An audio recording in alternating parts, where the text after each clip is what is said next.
Assalamualaikum warahmatullahi wabarakatuh. Selamat pagi Sobat RSLH TV dimanapun Anda berada. Bersama saya Nesrini dalam acara Pose Podcast Kesehatan, dalam rangka memperingati hari ulang tahun Persatuan Perawat Nasional Indonesia ke-50. Kita peduli untuk bersinergi. Dalam rangka ini kita akan mengupas tentang profesi perawat. Saya ndak ini sendirian, saya tetap didampingi oleh narasumber yang sudah expert di bidangnya. Beliau adalah Bapak Seno Hartono sebagai Kabid Keperawatan di RSUD Dr. Lukmono Hadi Kudus. Kita sapa beliaunya yuk. Selamat pagi Bapak Seno, apa kabar? Pagi Mbak Rini, alhamdulillah baik Mbak Rini. Alhamdulillah, semoga kita tetap diberi semangat dan sehat untuk semuanya ya Amin, Bapak. amin. Alhamdulillah. Pak, ini kan dalam rangka memperingati hari ulang tahun perawat. Iya. Kita perlu bersemangat untuk bersemangat slogannya perawat PPNI itu ya Iya. Pak. Monggo apa? Kita mulai ya. Ya, kita mulai aja untuk menyapa teman-teman perawat yang ada di seluruh Indonesia. Kita punya jargon, kita punya semangat ya, yaitu ya kita mulai aja ya. PPNI maju bersama, sukses bersama, kerja nyata. Keren. Terima kasih Bapak antusiasnya. Iya, Pak. Memang pagi ini kita harus bersemangat. Oh ya. iya, ini hari ulang tahun yang ke-50, ini perawat yang sudah berusia sekian terus semakin matang ini, Mbak. Iya, Bapak. Sebelum kita menginjak ke tema yang memang luar biasa temanya, Iya. jadi perawat ojo gaptek kudu isonan. Oh Itu iya. nanti kita kupas tuntas ya Pak. Betul. Kita sama-sama kita sharing aja ya Pak. Iya. Ya. Ke Bapak sebelum kita ke tema, kira-kira pengalaman Bapak yang sudah belasan tahun mau Iya. sampai 20-an tahun ya Iya, Pak. iya. Itu memang cita-cita dari kecil Pak. Oh, itu cita enggak, Mbak. Itu untuk cita-cita dari kecil tuh pengen jadi tentara, Mbak. Wah, Ya, keren, pengennya Pak. jadi tentara, ya cuman karena arahan dari orang tua, utamanya bapak ya. Harapannya anaknya itu lulus dari pendidikan menengah itu terus langsung kerja. Jadi kemarin tuh kita dikasih pilihan sama orang tua mau sekolah di mana. Kalau pilihan saya di kejuruan ya di teknik ya. Teknik waktu itu di tahun 93 saya daftar di STM Pati, dan untuk yang pendidikan umumnya di SMA Negeri 2 Kudus yang sekarang menjadi SMA 1 Bae ya, menjadi SMA 1 Bae. Cuman di STM Pati hanya berjalan seminggu ikut penataran saja.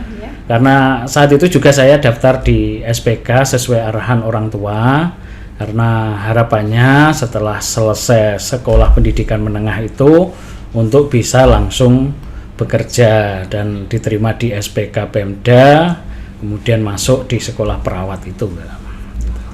Oh keren ya Pak, jadi pengalamannya dari mau tentara sampai ke jadi nurse Iya, itu memang jadi perjuangan ya Pak. perjuangan. Tapi akhirnya jadi nurse yang luar biasa Iya. ya Pak, alhamdulillah. Oh ya Pak, suka dukanya apa Pak?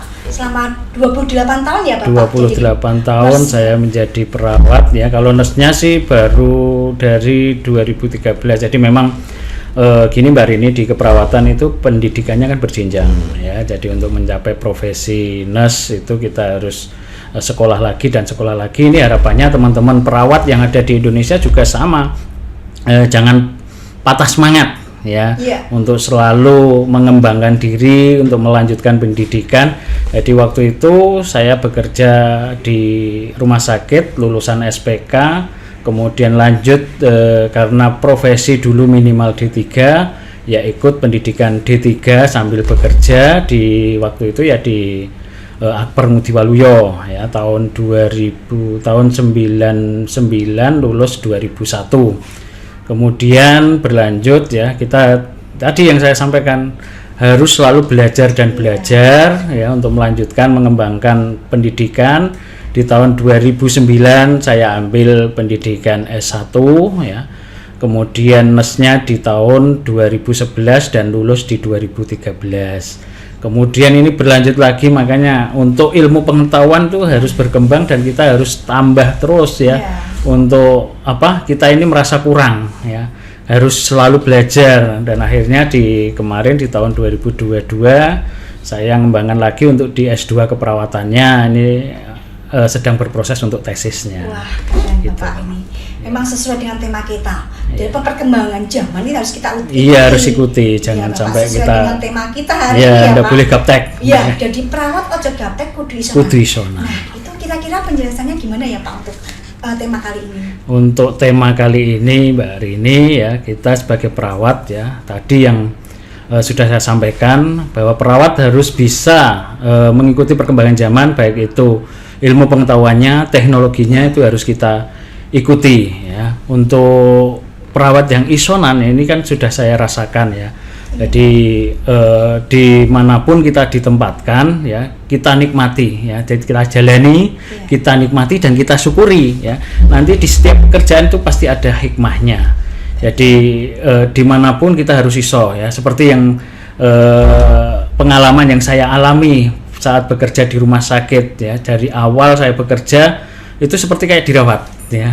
Kayak dirawat kayak orang sakit Mbak. Jadi saya masuk ke UGD ya, bekerja di UGD 1 tahun ya. Jadi kayak pasien kan masuk UGD dulu, kemudian dirawat ya, dirawat inap. Sama saya setahun di UGD pindah ke rawat inap 1 tahun. Oh ternyata saya harus butuh operasi ya. Operasi, pindah di kamar operasi kurang lebih 14 tahun. Lama banget. Lama banget. Nah, dari kamar operasi setelah 14 tahun, nah, saya harus dirawat lagi menjadi wakil kepala ruang di ruang Cempaka 3 di tahun 2014. Kemudian 2 tahun ternyata dari hasil operasi itu saya ada infeksi, berarti saya harus dicuci, di laundry dan disterilisasi. Oh bukan, ternyata saya bukan untuk dicuci dan disteril, tapi harus mengelola laundrynya rumah sakit dan mengelola CSSD-nya rumah sakit ya. Hampir sama kayak kemudian setelah dicuci disteril kan sudah steril. Saya ditarik kembali ke keperawatan rawat inap, menjadi kasih keperawatan rawat inap selama kurang lebih 2 tahun, jadi 2021 sampai 2023. 2023 alhamdulillah dapat amanah menjadi kepala bidang keperawatan. Super. Ini adalah pengalaman yang luar biasa Pak. Jadi kita sebagai seorang perawat itu jangan gaptekan, harus mengikuti perkembangan zaman. Betul. Kira-kira untuk tantangannya sebagai untuk mengikuti alurnya teknologi yang semakin hari semakin kita harus ikuti ya Pak. Kayak sekarang ada ERM di rumah sakit. Kira-kira tantangan apa sebagai seorang perawat Pak? Ya, tantangannya ya ini tadi, kita harus menyesuaikan perkembangan zaman ini. Kita harus selalu belajar dan belajar ojo wegahan. Jadi tadi yang saya sampaikan ya, ini perawat dimanapun ditempatkan, seperti kemarin waktu saya di perawat kok harus ditempatkan di CSSD dan laundry, itu juga harus mengikuti. Di sana selain ERM, kita harus menguasai teknologi dari mesin itu sendiri. Dan Mbak Rini juga tahu sendiri waktu kita perawat dulu ya, sebelum ada perkembangan zaman seperti ini, perawat harus serba bisa dan isonan. Serba bisa iso jadi cleaning service, mencuci ya toh. Kemudian melawal-lawa ya, membersihkan, ngepel dulu kan kita seperti itu. Kemudian kita juga bisa menjadi teknik. Pada waktu pasien butuh oksigen, kita harus masang regulatornya, itu kan kita harus juga serba bisa. Nah ini kan harus kita ikuti perkembangan tersebut. Kalau sekarang perawat-perawat sekarang enak ya. Dulu kita juga sebagai penyaji gizi juga kan, antri di gizi pagi itu jam 5 kita harus antri di gizi. Kemudian nanti menyiapkan untuk pasiennya, kita sebagai ahli gizinya di ruangan ya. Sekarang teman-teman perawat yang saat ini tinggal menikmati dari pengorbanan senior kita ya, sehingga tinggal nanti hanya, apalagi untuk menulis dokumen ini sekarang sudah tidak perlu menulis. Ada kemajuan teknologi ERM ini, kita tinggal klik sudah muncul, nanti hasil sudah betapa kalau dilaksanakan mudah. Tinggal teman-teman perawat ini harus selalu belajar dan belajar lagi.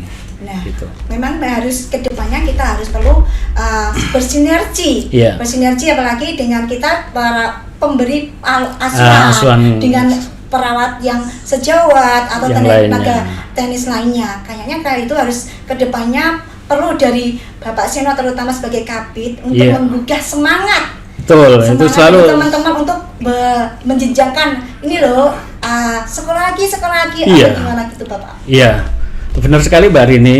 Untuk teman-teman sejawat ya, teman-teman perawat ini memang yang perlu diutamakan dalam menjalin hubungan dengan sesama nakes ya, ini adalah komunikasi yang efektif.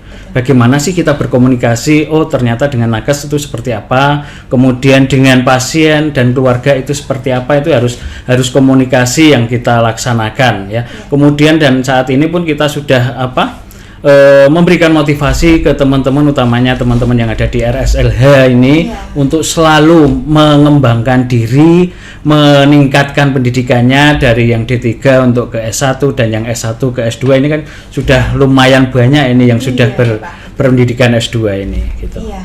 Terus ini perawat yang di ruangan terutama itu ya Pak. Iya. Dia termasuk orang yang memang semangatnya luar biasa.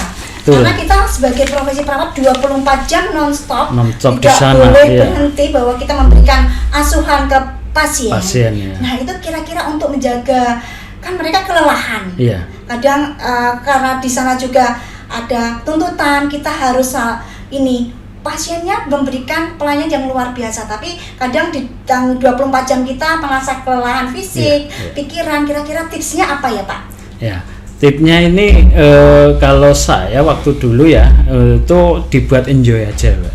Jadi kalau kita sepaneng bekerja sudah nanti pasiennya banyak dan yang lainnya, tapi harus kita niati dengan ibadah ya. Kalau dengan niat ibadah kita ikhlas, enjoy, kita memberikan pelayanan kepada pasien juga enjoy, caringnya, kepedulian kita ya, ini kan yang harus kita berikan, sehingga nanti kita tidak merasa terbebani, tidak merasa lelah untuk memberikan apa sih yang sudah kita berikan ke pasien gitu. Betul. Ini karena memang perawat kudu iso nggak gaptek karena dituntut dari ERM. Karena ERM kita harus di depan komputer tetap memberikan pelayanan yang terbaik untuk pasien. Jadi kalau menurut saya sebagai nurse juga ya Pak, caring ke pasien itu memang harus nomor 1. Meskipun kita harus ke teknologi, karena teknologi juga perlu, karena dimanapun harus memberikan pelayanan sesuai dengan apa yang kita lakukan di ERM tersebut. Untuk itu kira-kiranya ke depannya ERM di rumah sakit harus lebih majunya gimana Pak? Ya, untuk ERM ini kan selalu berkembang Mbak. Jadi nanti harapannya ya ERM yang dikembangkan di RSLH ini nanti teman-teman tidak terbebani seperti dahulu. Kalau dahulu kita harus nulis ya diagnosanya apa, kemudian intervensinya apa, implementasinya apa. Sekarang kita tidak lebih enak.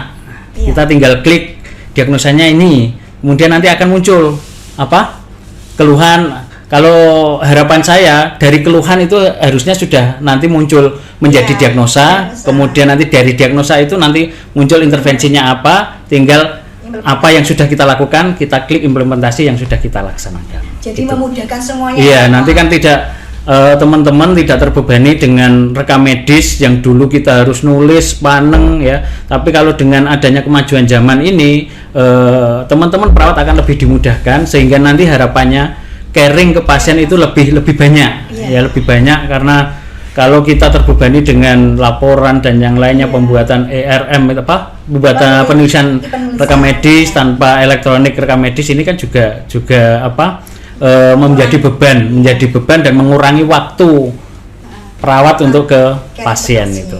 Baik Bapak, kira-kira strategi yang digunakan perawat untuk mengatasi hambatan teknologi yang demikian oleh pasien, terutama mereka yang tidak terbiasa oleh teknologi, gimana Pak? Nah ini saya pengennya teman-teman perawat utamanya yang ada di rumah sakit Dr. Mono Hadi ini untuk selalu belajar ya, karena perkembangan teknologi kalau tidak kita ikuti dengan belajar, rasa kurang puas kita untuk ilmu pengetahuan ya, ini yang harus kita tingkatkan. Jangan terus pasrah ya, wes isaku iki. Tapi perawat ini harus kudu isonan ya. Isonan itu yang harus serba bisa ya. Oh ternyata setelah saya pelajari dengan teknologi ini, oh ternyata lebih memudahkan pekerjaan kita, mungkin itu. Iya. Karena di perawat juga nggak sebagai pemberi asuhan tapi sebagai administrasi juga ya Pak. Iya. Makanya gimana caranya kita belajar untuk perkembangan teknologi yang ada. Dengan administrasi aja perawat bisa mengerjakan semuanya. Iya. Makanya kudu isonan ya Pak. Iya. Terus ini untuk menciptakan lingkungan yang inklusif dan berkelanjutan kira-kira gimana Pak? Karena memang kita kan harus bersinergi dengan pemberi asuhan juga yang lainnya atau dengan administrasinya kita untuk berkelanjutannya lingkungan kerja yang inklusif kira-kira gimana Pak? Ya, untuk lingkungan yang inklusif sehingga tadi beban-beban pekerjaan yang dibebankan kepada perawat ya ini memang perawat ini harus bisa menguasai dirinya. Ya. Bagaimana dia berperan pada saat dia bekerja itu, apakah saya tadi bertugasnya untuk sebagai perawat yang melayani pasien, ataukah saat ini saya sedang sebagai administrasi, ataukah nanti juga sebagai advokatnya pasien ya, itu kan kita harus bisa menerapkan peran kita di situasi tersebut. Iya Bapak, mungkin kayaknya sudah banyak yang harus kita bahas lagi lah Pak. Iya. Ini kira-kira pesan perawat yang baru masuk ke sini nasihatnya apa Pak? Ya, untuk teman-teman perawat yang baru nih harapannya memang baru masuk, yang pertama adalah komunikasi ya, komunikasi utamanya terhadap teman sejawat, kepada sesama antar profesi, kemudian ke pasien dan yang lainnya itu harus maksimal ya. Jadi bagaimana saya berkomunikasi dengan sesama sejawat, bagaimana saya berkomunikasi dengan antar sejawat antar nakes ya, ini harus dikembangkan seperti itu. Kemudian selalu mengembangkan dirinya, jangan hanya terus mentok saya sudah pendidikan S1, sudah bekerja di rumah sakit, ilmu saya cukup, tapi harus ditanamkan dalam hatinya bahwa ilmu itu kita harus haus akan ilmu pengetahuan. Saya pengen belajar untuk menguasai ilmu pengetahuan dan teknologi yang sedang tren saat ini. Oke, baik Bapak. Ini mungkin yang terakhirnya kita membahas ya.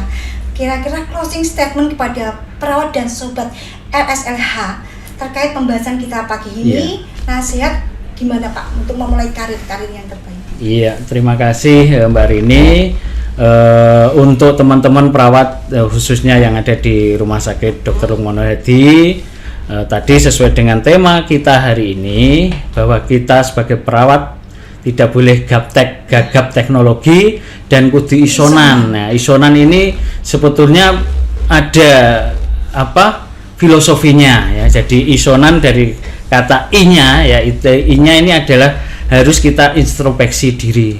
Seperti yang ditanyakan Mbak Rini tadi, kita diterima di rumah sakit, kita harus introspeksi diri. Saya sebagai perawat, apakah saya nanti mampu untuk bekerja di rumah sakit Dr. Lukmono Hadi atau tidak?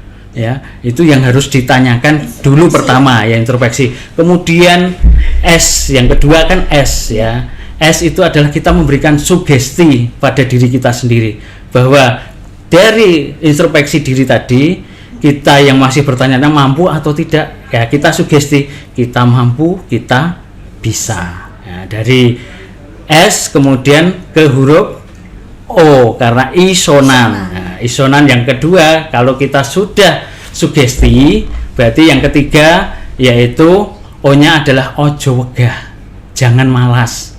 Ya, jangan malas untuk melaksanakan pekerjaan ya. Ini kalau kita sudah niat bekerja ya jangan malas, ojo wegah ya. Kemudian yang keempat, iso, N-nya niati dengan ibadah ya. Niati dengan ibadah. Kemudian yang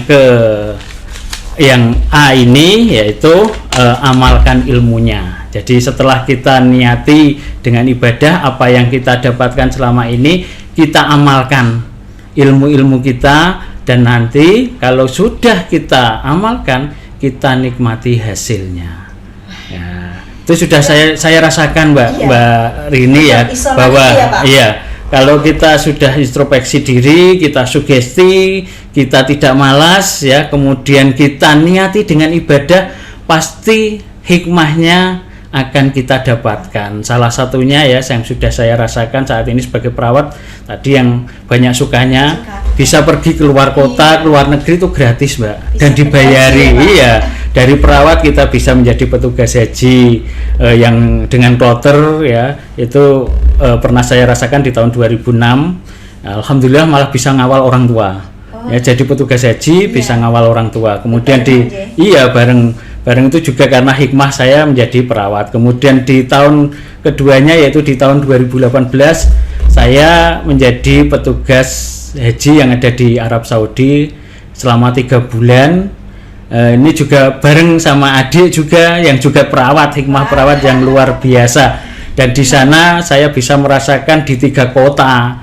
Itu kan lebih enak, ditugaskan di bandara, bisa menikmati di Madinah, Jeddah, dan pas di hajiannya tadi saya ditarik ke Mekah. Ini merupakan hikmah yang luar biasa menjadi seorang perawat. Profesi gitu. perawat ya Pak. Di sini kayaknya memang harus dikupas tuntas lagi Pak. Iya. Jenengan luar biasa Pak. Support dari Pak Kabid untuk teman-teman dan sobat RSH TV memang luar biasa kali ini ya. Bapak, mungkin kita harus statement lagi deh untuk semangatnya karena ulang tahun PPNI 50, kita harus bersinergi dan peduli ya Pak. Iya. Bahkan jargon PPNI Pak. PPNI yang tadi ya, kita semangat ya teman-teman untuk perawat seluruh Indonesia dan khususnya perawat RSUD Dr. Lukmono Hadi. Yuk kita bersemangat, PPNI maju bersama, sukses bersama, kerja nyata. Luar biasa. Alhamdulillah perbincangan kita pagi ini sungguh sangat menarik sekali Bapak. Tapi tetap harus kita dengan legowo ya sebagai seorang perawat itu ikhlas menjalani dengan apa perkembangan zaman yang sekarang memang ya, harus kita ikuti. Terima kasih Bapak untuk waktunya pagi hari ini. Saya sebagai host kali ini karena spesial ya Pak, mungkin nggak akan dipakai lagi. Dalam rangka memperingati hari ulang tahun Persatuan Perawat Nasional, saya sebagai host Nesrini dan Bapak Seno Hartono sebagai narasumber, bila ada salah-salah kata dan tutur kata yang memang tidak berkenan, kami mohon maaf yang sebesar-besarnya. Jadi untuk selanjutnya mungkin ada pose-pose dengan tema yang sangat menarik. Jadi tetap stay tune, stay tuned. RSUD Dr. Lukmono Hadi Kudus melayani sepenuh hati dan sehat bersama kami. Terima kasih. Assalamualaikum warahmatullahi wabarakatuh. Waalaikumsalam warahmatullahi wabarakatuh.